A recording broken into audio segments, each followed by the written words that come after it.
Hiya, my name is Jess and welcome to my channel. Have a look at this. Today, if you can excuse the terrible lighting, I'm going to be talking to you about the top 10 books that I would like to read in 2016. So over the past year, it turns out that I've accumulated a lot of books onto my TBR pile, and I thought a really good way to tackle that pile would be to take 10 books from the list and make a resolution that this year is going to be the year that I read them.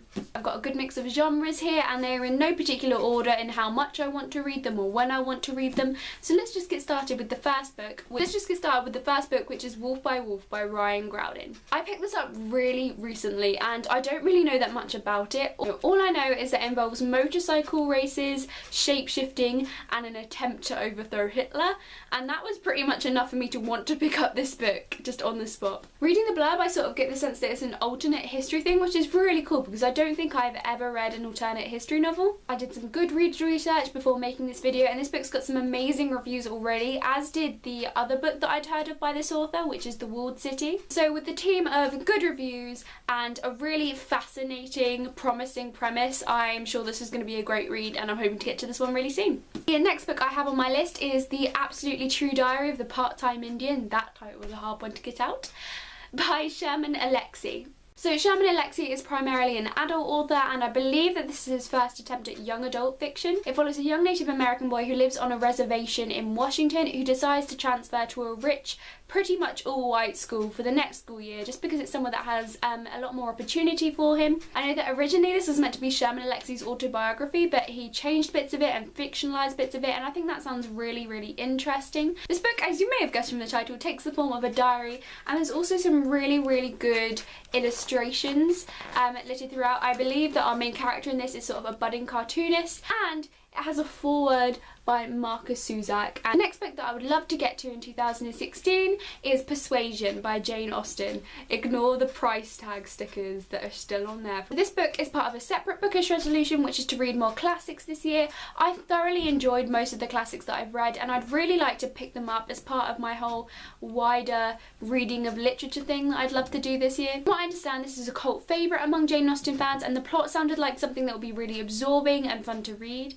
It follows, as I understand it, a woman named Anne who 8 years prior to the start of this book rejected the proposal of a man based on the fact that her family deemed him not rich enough for her. But at the start of this novel, this man reappears in her life and she has to deal with all the repercussions and the issues that arises. I read Pride and Prejudice in 2014 and I was really pleasantly surprised about how much I enjoyed it, so I'm really looking forward to getting to this one and hopefully I'll be able to get to it soon. The next book on my list is one that I've had for ages, like years, and that is The Raven Boys by Maggie Stiefvater. This is the first book in what is going to be a 4-book series called The Raven Cycle, and I think that the 4th book is coming out this year, so it seems like a really good time to jump on the wagon for it. So this book is about a young woman named Blue who's been told numerous times by her psychic family that when she kisses her true love for the first time, he will die. And not only is that a fascinating premise in itself, this also involves a lot of Welsh mythology and a group of teenagers looking for something which I believe is called ley lines, which is supposed to lead them to the remains of a Welsh king. It sounds crazy, I know, but that's kind of what drew me to this book, is that it sounds like such an unusual and intriguing premise. YA books, all books really, can have plots that seem to echo others, but this just sounds like something that I have never read before. I also understand this is very character driven, it's meant to have some really great multi-dimensional characters, and it just sounds like something I'd really, really love if I took the time to read it, so that's what I'm going to do. The next book I have on my list is The Name of the Wind by Patrick Rothfuss. You can't really see that in that light there. Is that better? That better? Again, this is another one I don't actually know that much about, but it's got some excellent reviews and praise on BookTube. All I really know is that it follows a man called Kvothe, I don't know how you say his name, I can't pronounce names in fantasy books. Anyway, so it follows this man, a magician, who tells you his life story from childhood to adulthood. I think that at the start of this book he's quite an infamous figure and he's kind of explaining his rise to that infamy. It sounded really interesting. I love the idea of being able to spend that much time with a character and getting to see how they develop, not just over like months or maybe a year or two, but over the course of their entire life. The next book I would love to read this year is Out of the Easy by Fruta Sepetys. This book is set in 1950s New Orleans and it follows a young woman named Josie whose mother is a brothel prostitute. So Josie dreams of escaping this French Quarter, which is where the brothel is, to an elite college, but one day someone is found in the quarter murdered and Josie decides to take it upon herself to discover the mystery behind the murder. This book just sounds like it combines two of my favourite things, which is historical fiction and mystery subplots. Also, the 1950s is a decade that I actually don't think I have read any book set in,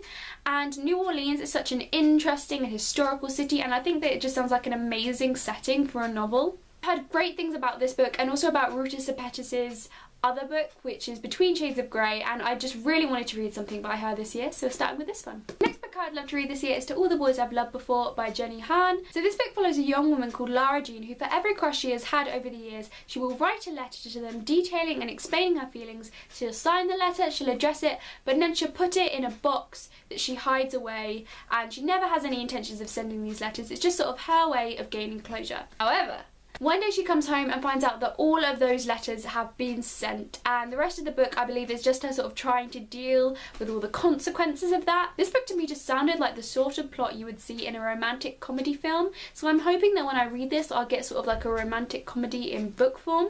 Personally, I would consider Melina Marchetta the queen of contemporary YA, followed very closely by Rainbow Rowell, but I've had a lot of people say that Jenny Han could be a contender in that, so I'd really like to read some things by her this year, and I'm going to start with this one. The next book that I would love to read this year is one that I really have to get to soon, and that is The Well of Ascension by Brian Sanderson, which is the second book in the Mistborn trilogy. You've probably heard the magic system of Mistborn described to you like hundreds of times, but just briefly, to recap, in this world people can consume metals, and by consuming the metals they are granting themselves sort of supernatural powers, so like speed, strength. Mostly people can only burn one metal and experience one effect of that singular metal, but people that can burn multiple metals and therefore gain multiple supernatural gifts are known as Mistborn. The first book in this series was super enjoyable. Brian Sanderson knows how to write politics and strategy in a way that's really entertaining, so that even if you were reading pages of dialogue you were never bored. I meant to get to this book as soon as I finished the first one because I loved the first one. It was a 4.5-star book for me,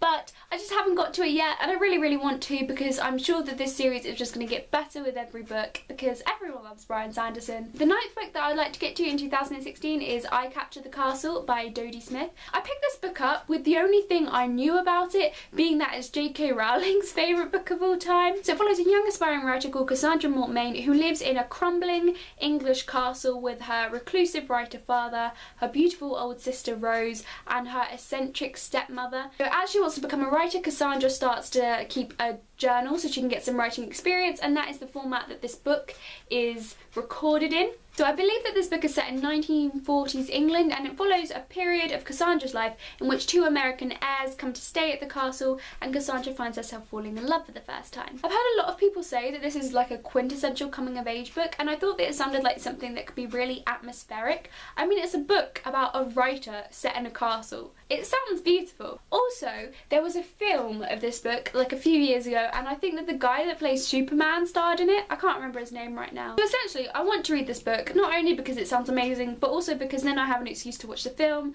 and see the guy that plays Superman. And the final book that I would like to get to this year is All the Light We Cannot See by Anthony Doyle. This is such a gorgeous cover. It actually sparkles. I don't know if you can see that. It sparkles. So this is a historical fiction novel set in World War II, and I believe it follows two protagonists. It follows a young French girl who is blind, and it follows a German boy who starts to rise through the ranks of the Hitler Youth. I think what drew me to this novel is not only the heaps of praise that it's received, but also I just think that the protagonists that Anthony Doyle has chosen for this novel sound really interesting. I like the idea of getting to see two opposite sides of the war, to get to see the experience of two countries or two people from two different countries. I've heard that the writing in this is absolutely stunning, and also it's the winner of the Pulitzer Prize for Fiction 2015, which is a pretty big endorsement on its own. But I love historical fiction, particularly historical fiction set during World War II, and I can't wait to get to this one this year. So there you have it. Those are the 10 books that I would love to get to in 2016. Are there any books that you were looking to get to this year? Are there any books that you would recommend me to try and get to amongst all these for this year? Leave a comment and let me know. But until then, thank you very much and goodbye.